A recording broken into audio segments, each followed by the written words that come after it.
Nouvelle actu vue par cette semaine, ce jeudi, les entrepreneurs, toujours avec Laure. Bonsoir Laure. Bonsoir Pascal. Et deux invités qui représentent ici le CJD. Bonjour. Bonjour. CJD, Centre des jeunes dirigeants. Des jeunes dirigeants. Philippe Leboucher, président, et Frédéric Roux, chef d'entreprise également. On peut dire futur vice-président, a priori? Tout à fait. Les élections sont quand même démocratiques, rassurez-moi. Elles le sont. Jusqu'à présent, je suis en charge du recrutement. Très bien. Et vous avez recruté des gens qui vont voter pour vous. Donc ça, c'est plutôt pas mal. Tout à fait. Oser l'émotion dans l'entreprise. Alors ça, du coup, c'est oser. C'est le thème d'une soirée prestige que vous organisez la semaine prochaine. Exactement. Peut-être on peut préciser ce que ça signifie, une soirée prestige au sein du CJD. C'est tout simplement la soirée dans l'année que l'on ouvre à l'ensemble des personnes intéressées par le sujet. On a l'habitude de se réunir entre nous. Cette fois-ci, c'est ouvert à tous les chefs d'entreprise et toute personne intéressée par le sujet. Même voilà, les salariés, des retraités, etc., qui auraient envie de réfléchir. Il faut dire que ces soirées prestige sont prestigieuses. On y reviendra en fin d'émission, si on a le temps, avec des invités de marque.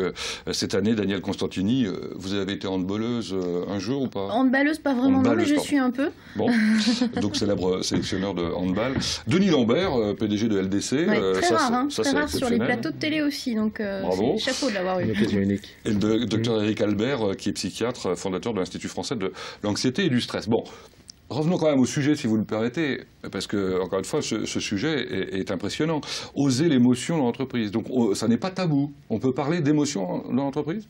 C'est exactement le sujet de la soirée. On peut recentrer les choses en se disant qu'au sein du CJD, toutes les personnes qui participent aux axes de réflexion ont pour habitude de travailler autour de l'homme, autour de l'humain, autour des relations entre les personnes.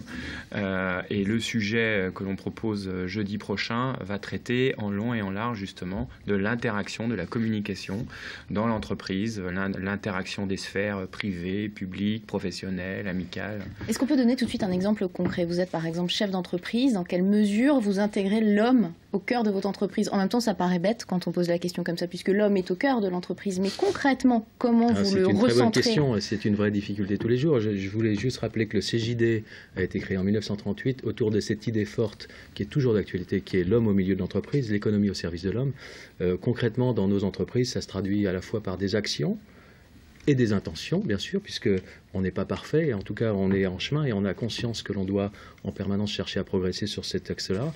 Les actions, c'est des choses très concrètes qui peuvent être en début de réunion, s'intéresser à nos collaborateurs d'un point de vue personnel et laisser de la place à l'expression des émotions, à l'expression, on va dire, raisonnable, modérée des émotions au sein de l'entreprise. Alors justement, la vraie question, c'est la sincérité dans la démarche. Est-ce qu'on ne va pas vous taxer de calculateur, en quelque sorte, de manipulateur? On peut, en même temps, l'émotion, elle est chez nos salariés, chez nos collaborateurs, elle est également chez les dirigeants, chez les cadres, chez les managers, qui doivent eux aussi trouver les moments et les moyens appropriés d'expression de cette intelligence émotionnelle.